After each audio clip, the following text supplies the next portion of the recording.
앞뒤 좌우를 바라보면서 가슴속 깊은 곳에서 우러나는 진심으로 건강하게 함께 예배드려서 감사합니다. 한 번 더 합시다. 주님의 축복이 함께 하시기를 바랍니다. 여러분, 이렇게 예배 드릴 수 있다는 거, 힘들지만 마스크를 쓰고 하나님을 경배할 수 있다는 거, 감사한 일이죠. 사실 요즘에 자식들 때문에 잠 잘 못 주무시는 부모들 많이 계시겠지만, 우리 요즘 김선식 권사님처럼 잘 자식들 때문에 걱정이 많은 분이 없을 것 같아요. 요즘 남미에 코로나가 창궐해서 어떻게 감염되고 얼마나 하는지 어려운 그런 지경에 있다는 소식이 들리기 때문에, 특별히 아들과 딸 가정 두 가정이 손자 손녀들과 과테말라에 살고 있는데 7월 2일 날짜로 한국에 오기로 되어 있는데 공항이 폐쇄돼서 8월 15일까지 비행기가 뜨질 않아요. 그 소식을 들은 장로님 권사님 마음이 어떨까? 여러분, 부모가 제일 큰 걱정이 자식 걱정 아닙니까? 자식이 기쁘면 나도 기쁘고, 자식이 힘들면 부모가 힘든 것이 세상의 인륜이요 전륜입니다. 사방을 둘러보면 기가 막힌 일밖에 없대요. 그래서 제가 웃으면서 그랬어요. 기가 막히니까 기도해야 돼요. 하늘의 기가 우리의 현실로 성령의 역사하심을 방해하니까 성령님이 도와달라고 내주하시는 성령님의 도움을 요청해서 기도하는 거예요. 그랬더니 옆에 계셨던 장로님이 하시는 말씀은, 답답하니까요, 나한테만 뭐라고 그래. 내가 동네북이라니까요. 속상하고 답답하니까 권사님은 장로님한테 얘기하니까 장로님은 유일하게 목사인 저한테, 목사님 제가 동네북입니다. 그런데 이 두 분은 그래도 좀 나은 것 같아요. 한 분은 신랑 대신 장로님한테 하고 장로님은 나한테 하시는, 혼자 사시는 나 권사님이 옆에서 하시는 말씀이, 김선식 권사님은 그래도 행복한 거야 그러셨어요. 그 얘기는 뭐예요? 혼자 사시는 나 권사님은 쏘아붙일 데도 없다는 거예요. 알고 얘기하세요 앞으로. 여러분, 내 옆에 누군가 내 하소연을 들어줄 수 있다. 여러분, 기가 막힐 때 기도하는 거예요. 우리 옆 사람 축복합시다. 기가 막힐 때 기도하는 것이다. 여러분, 우리의 현실은 늘 시간을 다투는 문제. 빨리 좀 됐으면 좋겠네.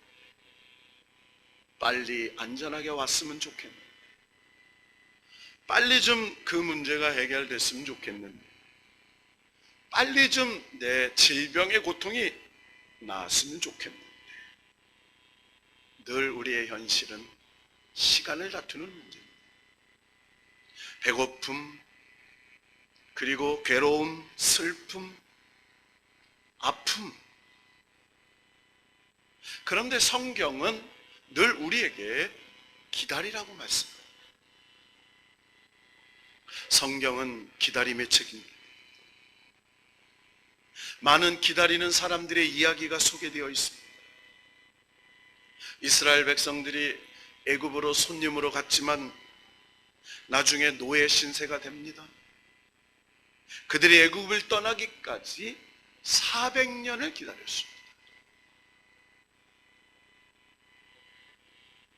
아브라함이 아들 이삭을 낳기까지 25년을 기다려야 했습니다. 그것만이 아닙니다. 요셉이 애굽의 국무총리가 되기까지 17살에 형제들의 손에 노예로 팔려서 노예 생활, 죄수 생활 13년을 살다가 기적 같은 하나님의 은혜로 총리가 됩니다. 이스라엘 백성들이 하나님 앞에서 잘못해서 바벨론의 포로로 끌려갔습니다. 그들이 포로로 끌려가서 예루살렘으로 돌아오기까지 70년이라는 긴 세월을 기다려야 했습니다. 어찌 보면 우리의 인생이 기다림이라는 필수적인 숙제를 안고 사는 것 같습니다. 믿음은 기다림입니다. 성경은 우리의 기다림에 대해서 무엇이라고 말씀하고 있습니다. 여러분, 자녀를 애타게 기다리는 가정이 있습니다.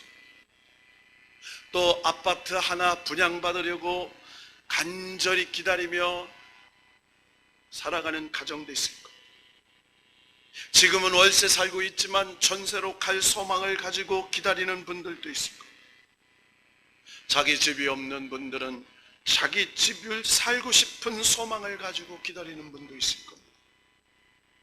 또 건강에 어려움을 갖고 있는 사람은 건강이 회복되기를 기다리는 분들도 있을 겁니다. 우리의 인생이 더 좋은 날, 더 행복한 날, 더 아름다운 날이 올 거라는 기대감으로 우리는 살고 있다는 것입니다. 오늘 배경은 창세기 14장입니다. 소돔 왕이 아브라함에게 이렇게 21절에 말합니다. 사람은 내게 보내고 물품은 내가 가지라, 이렇게 말합니다. 여러분, 아브라함이 조카 롯이 끌려갔다는 소식을 듣고 자기의 가신들을 이끌고 추격해서 조카 롯의 가족과 종들을 찾아옵니다. 소돔 왕의 백성들을 구출해 오는 거예요. 여러분, 포로를 구출해 오면 다 구출한 사람의 공로예요. 그런데 이 소돔 왕이 뭐라고 하냐면, 당신이 전쟁에서 승리해서 내 백성을 구했으나 백성은 돌려주고 전리품으로 얻은 모든 재물은 다 아브라함 당신이 가지라, 이렇게 말합니다. 그때에 아브라함이 뭐라고 말합니까? 22절에 아브라함이 이렇게 말합니다. 천지의 주제시요 지극히 높으신 하나님 여호와께 내가 손을 들어 맹세합니다. 내 말이 내가 아브라함으로 치부하게 하였다 할까 하여 내게 속한 것은 실 한 오락이나 들 몇 끈 한 가닥도 내가 가지지 아니하리라. 무슨 말입니까? 왕이 주는 재물 받으면 아브라함을 부자로 만든 것은 소돔 왕이라는 말을 들을 것이니 내가 하나님의 영광을 위해서 실 한 오락이라도 받지 않겠다라고 그 재물을 포기하는 겁니다. 여러분, 이거 쉬운 거 아닙니다. 빼앗는 것도 아니고 거저 주겠다는데 거절할 필요가 있을까? 우리는 생각할 수 있습니다. 그런데 아브라함이 생각한 것은 하나님의 영광을 위해서 손해보겠다, 내가 소돔 왕이 나에게 재물을 주었다라는 소식을 듣지 않고 하나님이 나에게 상급 주실 것을 믿고 살겠다라고 한 거예요. 여러분, 하나님을 위해서 손해볼 수 있는 시험을 통과한 겁니다. 여러분, 저와 여러분은 하나님을 위해서 얼마나 손해보고 삽니까? 하나님을 위해서 시간의 손해, 육신의 손해, 물질의 손해, 하나님을 위해서 내가 어떤 손해를 보고 살고 있다고 생각하십니까?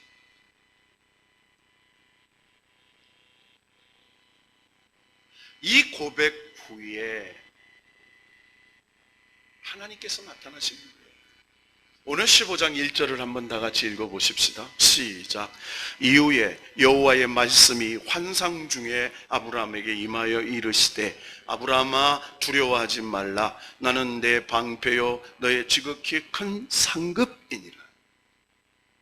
그러니까 앞에 14장에 있었던 그 조카 롯의 사건과 그리고 다섯 왕의 군사를 물리치고 소돔 왕의 백성을 찾아오고 소돔 왕이 주겠다는 재물을 거절하고 난 후에 생긴 일이에요.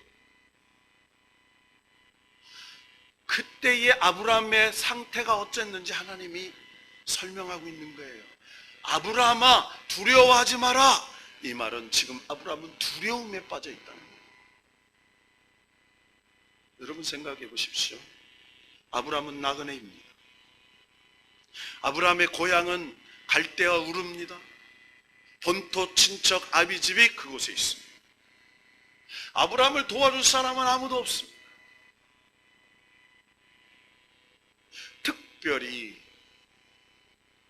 오늘 15장의 말씀을 읽어보면 아브라함이 어떤 외로움과 두려움에 빠졌는지를 예측할 수 있는 것은 나는 자식이 없사오니 이렇게 얘기해요.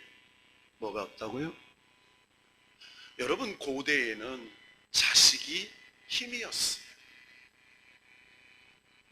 자식이 상급이요 자식이 능력이었어요. 그런데 아브라함이 자식이 없다는 것은 아브라함을 지켜줄 만한 사람이 없다는 거예요. 여러분 아들이 왜 든든합니까? 아들이 아버지를 어머니를 지켜줄 수 있다고 생각하기 때문에. 요즘은요 아들이 지켜주는 게 아니래요. 딸이 지켜주는 거예요.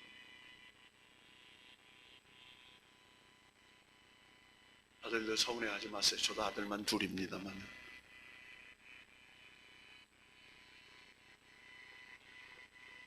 아브라함이 자기를 지켜줄 만한 소돔 왕에게로부터 아니 다섯 왕으로부터 아니 저 가나안 땅에 있는 족속으로부터 나를 지켜줄 만한 믿을 만한 자식이 없었어요.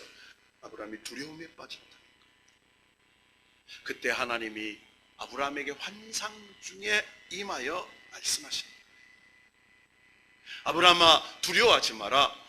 나는 내 방패요 내 지극히 큰 상급이니라.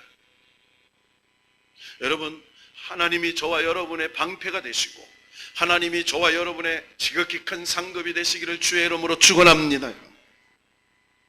여러분 방패라는 게 무엇입니까? 방패는 싸움에서 적의 공격에서 내 인생의 환난에서 내 인생의 질병에서 내 인생의 어려움에서 지켜주는 도구를 말합니다. 저와 여러분의 인생의 환난을 지켜줄 도구가 하나님이시라. 저와 여러분의 인생의 질병을 지켜주실 분이 하나님이시라면 저와 여러분의 인생의 고난을 해결해 주실 분이 하나님이시라면 여러분 그 어떤 것이 우리를 두렵게 할 수 있겠습니까? 하나님이 나타나셔서 그러는 거예요. 아브라함아 나는 내 방패 너의 지극히 큰 상급이니라. 여러분 상급이라는 말이 뭐예요? 여러분 이득과 가치. 여러분 사람은 세 가지로 움직여요. 사람은요 이득에 따라서 움직여요. 그렇잖아요. 그 일을 함으로 내게 어떤 이득이 있느냐. 두 번째로는 유익을 따라서 움직여요. 그 일을 통해서 내가 어떤 유익이 있느냐. 세 번째로는 관계에 따라서 움직입니다. 그 사람이 나와 어떤 관계에 있느냐, 이 문제가 나와 어떤 관계에 있느냐에 따라서 움직여요. 그런데 하나님은 아브라함에게 나는 너의 지극히 큰 상을, 너는 나의 관계야. 내가 너를 상주고 너를 지켜주고 너를 보호해줄 만한 존재야 라고 하는 거예요. 여러분, 하나님이 만약에 저와 여러분에게 이렇게 적극적으로 말씀해 주신다면 얼마나 담대할까요? 여러분, 오늘 이 말씀은 아브라함에게 주신 말씀이 아니에요. 저와 여러분에게 주신 말씀이라고 믿는다면 오늘 이 말씀은 저와 여러분의 축복이 되고 상급이 될 줄로 믿습니다.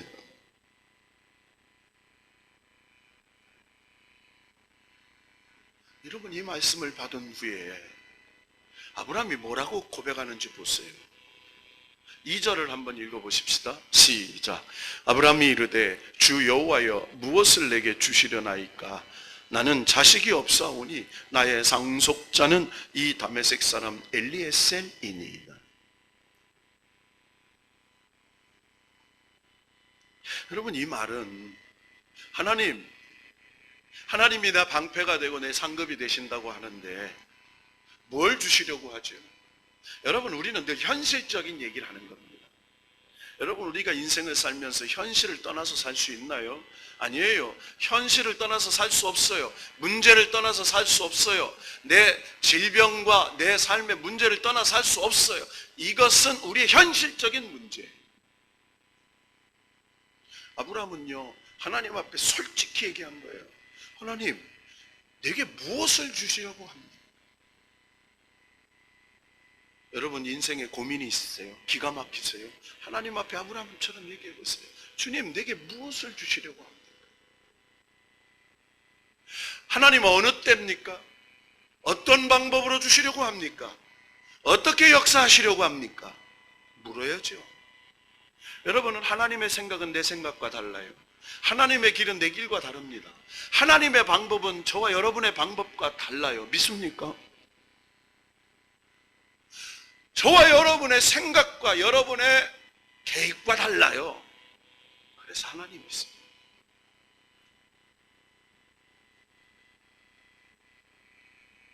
그러면서 뭐라고 얘기하냐면 내 생각을 얘기해요. 내 상속자는요, 저 다메섹 사람 종 집사 엘리에셀입니다. 여러분, 그도 그러지 않겠어요? 점점 생산적인 나이는 자식을 가질 수 없는 나이가 나요. 그리고 이제 자기 아내와 자기 자신이 이제 자녀를 생산할 수 있는 생식 기능이 없다고 생각하는 거예요. 그런데 하나님 내게 무엇을 주시려고 합니까? 여러분, 불신의 말 같지만 아닙니다. 현실적인 문제를 고백하는 거예요.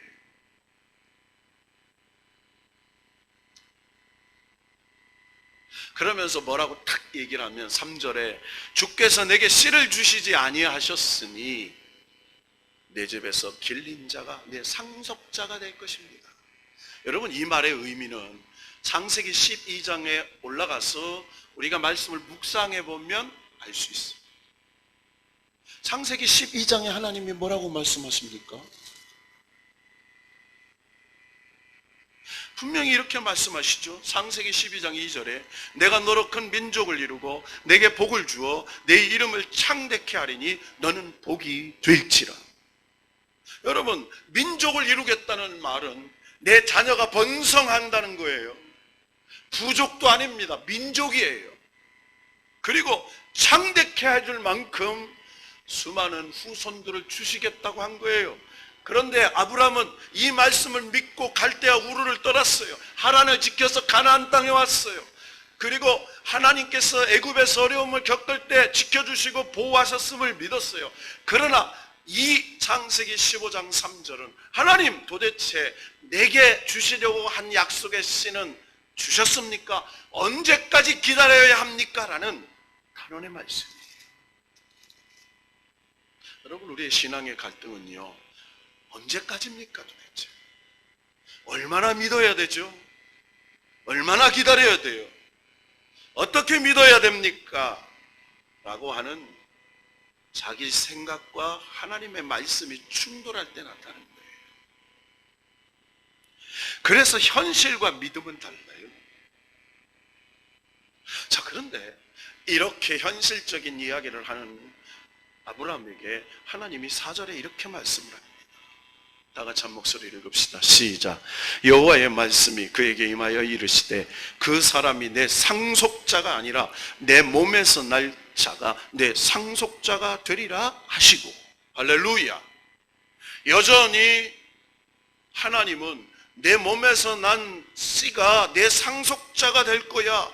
내 몸에서 날 자식이 내 상속자가 될 거야. 하나님의 언약이야 라고 얘기합니다. 그러면서 현장의 비유를 들어주십니다. 5절에 그를 이끌고 밖에 나가서 하늘을 우러러 묵별을 셀 수 있나 보라 이렇게 말해요. 여러분, 그러니까 하늘을 우러러 묵별을 셀 수 있나 보라라는 것은 지금 낮이요 밤이요? 밤에 일어난 사건입니다. 밤에 하늘에 별이 보이죠. 여러분, 아브라함이 살던 그 시대에 공기가 얼마나 많았겠어요. 얼마나 하늘에 다 이 해와 별이, 아니 이 별이 얼마나 선명하게 많이 보였겠어요. 여러분, 사람의 육안으로 셀 수 있는 별의 숫자가 한정되어 있고, 그럼 하나님이 하시는 말은 셀 수 있나 보라는 거예요. 셀 수 없을 정도로 주시겠다는 거예요. 여러분, 그런데요, 현실은 한 명도 없어요. 근데 하나님이 약속하시는 건 하늘의 별, 셀 수 없는 저 별처럼 그 후손을 주시겠다는 약속이에요. 이해할 수가 없습니다. 자, 그런데요, 굉장히 중요한 말씀이 6절에 등장합니다. 다 같이 읽어봅시다. 시작. 아브라함이 여호와를 믿으니 여호와께서 이를 그의 의로 여기시고. 아브라함이 하나님의 이 약속을 믿었어요. 여러분, 이 약속은 이미 창세기 12장에 믿고 출발했어요. 여기서만 믿은 게 아닙니다.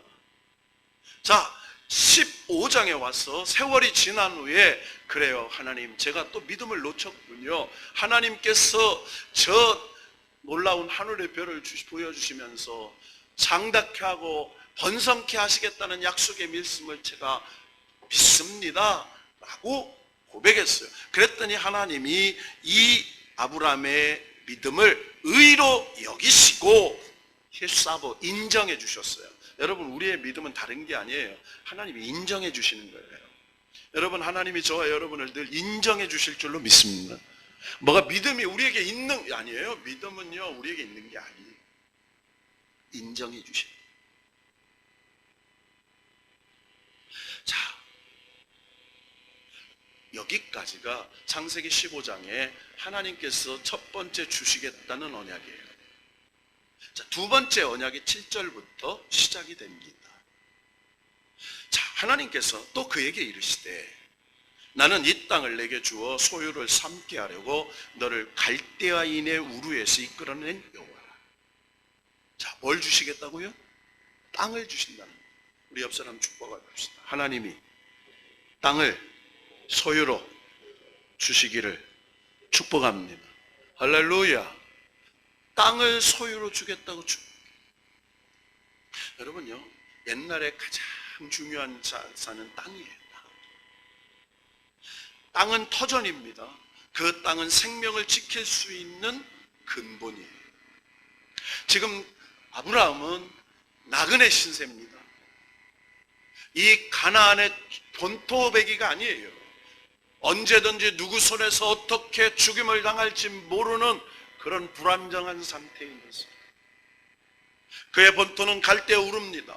거기에 삶의 근원이 있습니다. 친척 아비집이 있습니다. 자기와 혈연 관계의 사람이 있습니다. 그런데 하나님께서 이 아브라함에게 이 땅을 너에게 주리라고 약속하시는 거예요. 자, 그런데 여러분, 아브라함은 쭉 보세요. 하나님 말씀하시는데 아브라함은 꼭 질문을 해요. 여러분, 이 질문은요, 그냥 하나님 믿습니다라고 끝나는 게 아니에요. 여러분, 하나님의 말씀을 우리가 약속을 믿으면 구원을 이루죠. 그 말씀을 믿고 순종하면 축복이 와요. 그러니까 구원과 축복은 다릅니다. 아브라함은 언제나 하나님이 약속하시면 어떻게 해야 됩니까? 라고 질문을 해요. 따라봅시다. 어떻게 해야 합니까? 여러분, 그 믿음을 어떻게 표현해야 되느냐는 거예요. 그저 말만 생각으로 믿는 게 아니에요. 믿음은 표현하는 거예요. 여러분, 우리가 하나님 앞에 왜 예물을 드리죠? 우리가 왜 하나님 앞에 봉사합니까? 믿음의 표현이에요. 번제를 드리고 소제를 드리고 화목제를 드리고 거제를 드리는 것, 하나님 앞에 사랑을 드리는 믿음의 고백의 행위예요. 자, 그러니까 8절에 9절에 이렇게 말해요. 여호와께서 9절 말씀 읽고 말씀 정리합시다. 여러분, 이제 집중해서 한번 봅시다. 시작. 여호와께서 그에게 이르시되 나를 위하여 3년 된 암소와 3년 된 암염소와 3년 된 순양과 산비둘기와 집비둘기 새끼를 가져올지니라. 아멘. 자, 아브라함이 이 땅을 소유로 준다. 그러니까 내가 이 땅을 소유로 받을 것을 어떻게 알지요? 라고 얘기한 거예요. 그러니까 어떻게 알지요? 라고 하니까 하나님이, 자, 여러분 보십시오. 어떻게 알지요? 하면 하나님이 해야 돼요. 그런데 하나님 뭐라고 얘기하시냐면 3년 된 암소와 3년 된 암염소와 3년 된 순양과 산비둘기 집비둘기 새끼를 가져와라. 네 동류의 짐승을 가져오라는 거예요. 여러분, 3년 된 거라는 건요, 이제 잘 자라서 새끼를 낳을 정도로 최고의 좋은 상태를 말해요. 3년 된 암염소, 3년 된 암소, 3년 된 순양, 그러니까 최고 좋은 상태의 제물들이에요. 자, 우리가 10절부터 11절을 보면요, 아브라함이 어떻게 했는지를 봐요. 이 약속은 밤에 받았습니다. 그죠? 밤에 하늘의 별을 보여주시고, 그리고 이어서 이 땅을 너에게 주겠다라고 했을 때 질문했어요. 그때 하나님이 3년 된 암소, 염소, 숫 가져오라고 그랬어요. 그랬더니 아브라함이 그 말씀을 듣고 3년 된 암소, 3년 된 암염소, 3년 된 순양과 비둘기, 집비둘기를 가져다가 그 중간을 쪼개고 이렇게 말했어요. 뭐 어떻게 했다고요? 따라합시다. 쪼갰습니다. 카라트 했어요. 카라트, 자르라. 여러분, 언약이요, 메리트, 카라트 메리트의 같은 어원이에요. 하나님의 언약은 자르는 것이다. 그러니까 내 생각을 잘라내, 내 불신을 잘라내요, 내 의심을 잘라내요. 왜? 그래 하나님의 언약을 믿을 수 있기 때문에. 자, 그런데 잘랐다. 여러분 한번 생각해 보십시오. 3년 된 암소를 아브라함 혼자 자르려고 해보세요. 쉬울까요? 어려울까요? 안 해봐서 모르죠. 여러분요, 닭 한 마리 잡아서 털 벗기기도 어려워요. 닭 잡아본 분은 알아요. 닭도 잘못 잡으면 이게 살아서 또 돌아다녀요. 비틀비틀하면서. 자, 그런데 보십시오. 3년 된 암소를 잘랐어요, 반을. 얼마나 많은 수고가 들어요. 아브라함이요, 손과 얼굴, 몸에, 옷에 피범벅이었습니다. 그렇잖아요. 한번 보세요. 얼마나 많은 수고를 하고 있었겠어요. 그것뿐입니까? 암염소를 또 갈랐어요. 3년 된 숫양을 갈랐어요. 그리고 쪼갠 것을 마주 대고. 그런데 하나님이 오셔야 돼요. 여러분, 이게 고대 근동의 계약법입니다. 여러분, 하나님이 모세를 통해서 제사법을 줄 때는 출애굽 때예요. 이때는 이 제사법이 없었어요. 이때는 하나님께서 고대 근동 백성들에게 주셨던 계약법을 따라서 하나님과 아브라함이 계약을 맺는 거예요. 왜 이렇게 하셨는지는 설명을 해보면 알아요. 자, 그러면 계약을 맺을 계약자인 하나님이 나타나셔야 돼요. 그런데 하나님이 안 나타나시는 거예요. 11절에 보니까 솔개가 그 사체 위에 내릴 때에 아브라함이 쫓았더라. 그런 말은 뭐예요? 피비린내가 나고 죽은 동물의 시체가 있으니까 솔개가 왜 내려왔어요? 먹으려고. 솔개가 그 사체를 먹으려고 내려오니까 아브라함은 지금 뭐 하고 있는 겁니까?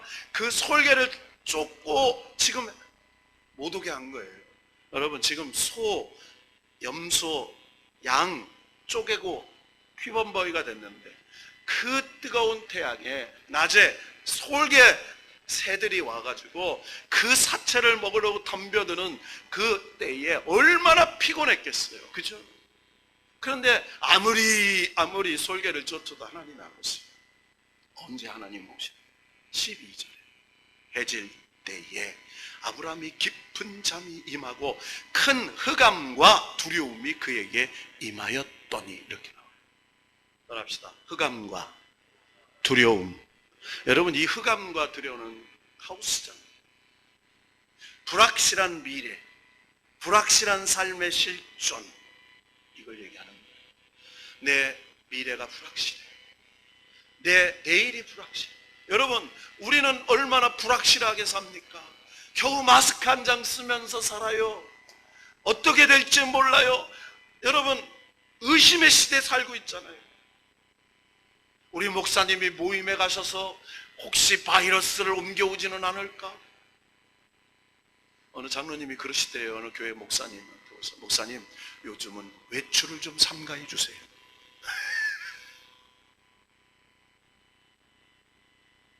그럴 수 있어요. 미래가 불확실해요.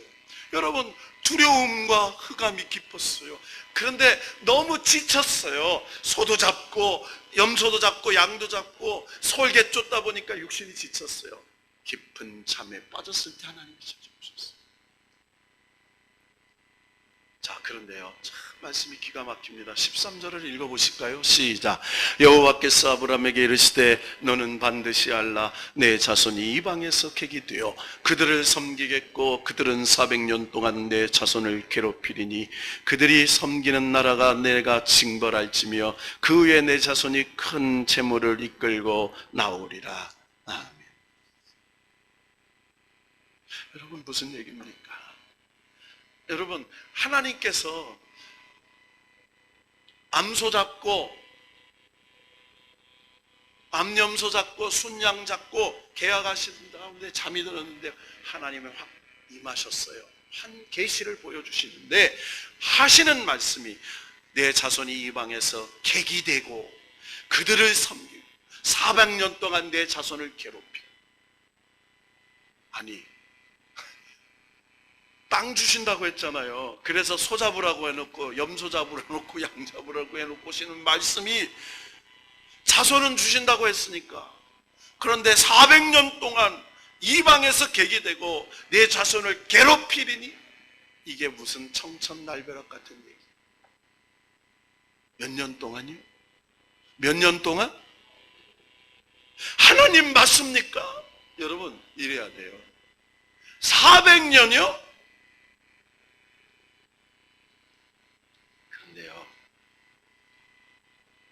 하나님께서 그 후에 하신 말씀, 그들이 섬기는 나라를 내가 하나님이 징벌할지며 그 후에 내 자손이 큰 재물을 이끌고 나오리라. 400년 동안 괴로움을 당했지만 하나님이 내 자손을 이끌고 큰 재물을 이끌고 나오리라. 그러나 너는 장수하다가 평안히 조상에게로 돌아가 장사될 것이요. 여러분, 이 말은요, 그 땅, 그 넓은 땅은 네가 살 땅이 아니고 너는 막벨락을 네 장사하는 네 무덤 앞 땅에 들어가지만 그 땅은 네 후손들 400년 후에 네 후손이 받게 될 것이야. 자, 그런데요, 하나님의 섭리와 주권을 이해할 수 있는 부분이 여기에 나와요. 16절을 읽고 말씀 정리합시다. 시작. 내 자손은 4대 만에 이 땅에 돌아오리니 이는 아모리 족속의 죄악이 아직 가득 차지 아니함이니라 하시더니. 자, 그러니까 그 땅에, 가나안 땅에 가나안 아모리 족속이 살고 있어요. 그 땅을 지금 차지하고 있어요. 그런데 하나님이 이 아모리 족속의 땅을 빼앗아서 아브라함에게 준다는 게 아니에요. 원래 이 아모리 족속이 죄가 많아져서 하나님이 심판해서 그 땅을 쫓아낼 때가 있다는 거예요. 아직 이 아모리 족속이 이 가나안 땅에 살고 있지만 죄가 광명하지 않았어. 아직 쫓겨날 만하진 않아. 그래서 400년 이 아모리 족속이 죄가 광명하여 이 땅에 살지 못하게 될 때, 그때 내 자손에게 주리라. 여러분, 여기에요. 하나님이 이스라엘 백성만 사랑하는 게 아니죠. 아모리 족속을 사랑하세요. 근데 아모리 족속의 땅을 빼앗는 것은 그들의 죄의 심판의 결과였어요. 자, 그러면서 17절에 해가 져서 어두울 때에 연기나는 화로가 보이며 타는 횃불이 이렇게 나와요. 타는 뭐가요? 이거를 횃불 언약이라고 말합니다. 따라합니다. 횃불 언약. 자, 하나님은 불과 구름 기둥으로 나타납니다. 불은 하나님의 임재를 상징해요. 성령을 하나님의 횃불로 임하셔서 쪼갠 고기 사이를 지나더라 이렇게 말해요. 누가? 하나님. 자, 여러분, 쪼갠 고기 사이로 지난다는 건 뭐예요? 이 언약은요, 내가 약속을 어길 때에는 이 암소처럼, 이 암염소처럼, 이 순양처럼 쪼개는 죽임을 당해요. 이 말이에요. 여러분, 얼마나 무서운 언약이에요. 거기를 누가 지나갔어요? 하나님이 지나갔어요. 여러분, 이 언약은요, 예수 그리스도께서 우리를 대신하여 십자가에 죽으시는, 찢어지시는 십자가의 언약이에요. 저와 여러분이 행위로 구원받았나요? 아니에요. 저와 여러분이 믿음으로 구원받았나요? 이 언약은 하나님이 신이 약속하셔서 하나님이 행하심으로 구원을 받았어요. 그것을 우리는 약속으로 믿음으로 구원을 받은 줄로 믿습니다. 여러분, 이 약속의 땅은 하나님의 통치를 상징해요. 앞으로 우리가 가야 할 천국을 상징하죠. 결국은 뭡니까? 아브라함에게 요구되는 것은 다른 게 아니에요. 하나님 약속을 믿고 인내하면서 기다리는 거예요. 구원은 믿음으로 받지만 하나님의 복은 순종으로 받습니다. 하나님의 약속이 하셨다고 땅이 거저 주어지는 게 아니라는 거예요. 그래서 신명기 1장 7절 8절에 보면 여호와께서 너희의 열조 아브라함과 이삭과 야곱에게 맹세하사 그들과 그 후손에게 주리라 하신 땅이 너희 앞에 있으니 들어가서 얻을지니라. 이렇게 따라합시다. 들어가서 믿음의 첫 발을 냅니다. 따라합시다. 믿음으로 행동합시다. 여러분, 믿음의 특징은 기다림이죠. 하나님의 약속과 현실이 실현되기까지는 시간적인 갭이 있어요. 이 약속과 현실을 연결시키는 통로가 바로 믿음이에요. 하나님의 언약이 이루어질 때까지 기다리는 거예요. 여러분의 후손을 하나님이 축복하실 줄로 믿습니다. 저와 여러분이 장차 하나님의 약속의 땅에 가게 될 줄로 믿습니다. 그 약속을 붙잡고, 말씀의 약속을 붙잡고 기다리는 것이 믿음이에요. 히브리서 11장 1절 2절에 믿음은 바라는 것들의 실상이요 보지 못하는 것들의 증거니 선진들이 이로써 증거를 얻었는가. 현실적으로는 아직 눈에 보이지 않아, 손에 잡히는 것도 없어. 그런 하나님이 주실 거라고 믿고 확신하고 기다리는 것이 믿음이에요. 여러분이 믿음이 없으면 조급해져요. 조급해지면 낙심하거나 두려워져요. 그래서 포기하고 절망하는 거예요. 하나님은 하나님의 백성들을 참고 기다리는 훈련을 시키는 거예요. 여러분, 아브라함이 여기서 끝나는 거 아닙니다. 여러분, 아브라함이 애굽까지 갔다 온 건 가서 죽을 뻔해서 출애굽시키는 것을 경험하신 거예요. 그것뿐 아니죠. 여러분, 아브라함이 훗날에 어떻게 됩니까? 이 다음 장에 보면요, 하나님의 이 언약을 의심해요. 그러다가 아브라함이 17장에 와서 17장에 보면 13년 만에 하나님이 나타나서 하나님이 또다시 후손에 대한 약속을 하시면서 아브라함과 그의 집안 사람 모두를 할례를 받으라고 말해요. 뭘 받으라고 그런다고요? 할례. 바락, 베릿 똑같은 말이에요. 언약과 할례 쪼개다 다 같은 어원이야. 할례를 받을 만한 믿음이 됐을 때, 그리고 21장에 와서 이삭을 낳아서 100세에 얻어요. 21장에 8일 만에 할례를 행합니다. 그리고 22장에 와서, 몇 장에 와서? 22장 모리아 사건이 나와요. 22장 드디어 이삭은 하나님께서 아브라함에게 나타나셔서 내 아들 이삭을 모리아 산에 가서 제물로 드리라. 3일 길을 걸었습니다. 3일 길, 죽으러 가는 길이죠. 그리고 그 모리아 산에서 이삭은 죽었어요. 근데 하나님이 준비된 순양, 그 양을 통해서 예비한 여호와의 일의 축복으로 하나님이 이제야 내가 나를 경외하는 줄을 믿었다라고 얘기하시면서 하나님의 놀라운 축복을 선약해 주십니다. 여러분 보십시오. 아브라함 믿음이 어떻게 삽니까? 할례를 드리고 이제 22장에 와서는 여러분 자기 아들의 나무찜을 지고 모리아 산으로 올라가요. 종들은 밑에다 내려놓고. 여러분 이 장면은 예수 그리스도께서 십자가를 지고 모리아 산 골고다 언덕길을 올라가시는 그 장면.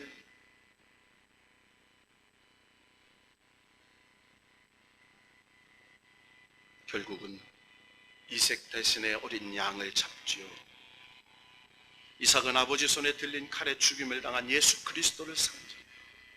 여러분 아브라함이 처음부터 있었던 게 아니에요. 그는 갈대아 우르에서 우상장수 디라의 아들로 태어났어요. 그가 아브라함 큰 자였습니다. 큰 아버지였습니다. 그리고 그가 아브라함 열국의 아비로 그가 놀라운 하나님의 믿음의 조상이 되기까지 이 하나님의 햇불 언약과 그리고 17장 할례와 그리고 21장 아들 이삭을 낳는 8일 만에 할례를 드리고 마지막 아들까지 하나님 앞에 드릴 수 있는 약속을 믿을 때 하나님은 주신 이 하나밖에 없는 아들을 믿음으로 드렸더니 하늘의 별과 같이 바다의 모래같이 하나님의 언약을 반드시 실현시켜 주시는 하나님은 라고 믿었을 때 드디어 그가 믿음의 조상 아브라함이 됩니다. 여러분 우리의 현실이 어둡습니다. 코로나 바이러스 언제 끝날 거 아는 사람 있습니까? 들려오는 뉴스는 언제 끝날지 제2차 세계 유행이라고 하고 말합니다. 그러나 하나님이 손을 대시면 끝나는 거예요. 하나님이 손을 대시면.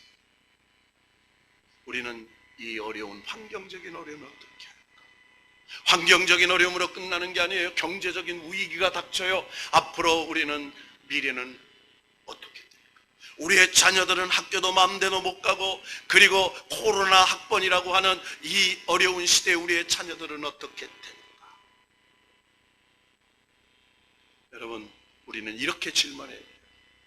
하나님 우리는 이제 우리의 할 일이 무엇입니까?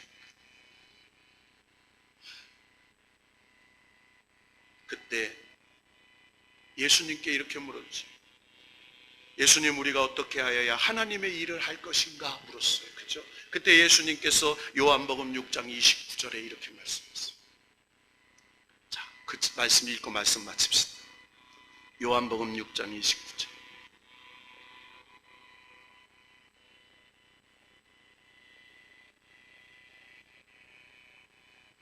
요한복음 6장 29절. 다 같이 한 목소리로 시작.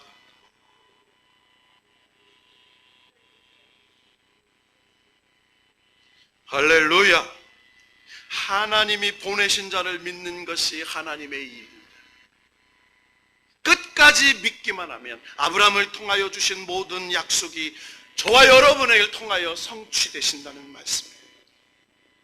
여러분 믿음을 가진다고 갑자기 우리의 삶의 내용과 질이 달라지는 건 아닙니다. 믿음과 현실은 차이가 있습니다. 그러나 이미 우리 안에서 놀라운 생명의 역사가 일어나고 있다고 믿고 하나님이 주관하고 계시다고 믿고 하나님이 이끌어가고 계시다고 믿고 쓰러져 있는 나에게 힘을 주시고 일으켜주시고 건져주시고 마침내 새하늘과 새 땅으로 인도해 주실 줄로 믿으면 하나님이 이루어 주실 줄 믿습니다.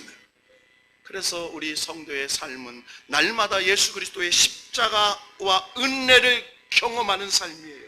살다 보면 인생의 어둠이 닥칠 때도 있고, 질병이 닥칠 때도 있고, 고통이 당할 때도 있고, 외로움이 당할 때도 있고, 그리고 힘들 때도 있지만 히브리서 11장 6절에 그 어려움 속에 하나님이 더 큰 복을 주시는 계획이 있다고 믿고, 믿음이 없이는 기쁘시게 못합니다. 하나님께 나아가는 자는 반드시 그가 계신 것과 또한 그가 자기를 찾는 자들에게 상 주시는 이심을 믿어야 할지니라. 이 말씀 붙자. 이 불확실한 현실을 이기는 저와 여러분이 되기를 주님의 이름으로 축원합니다.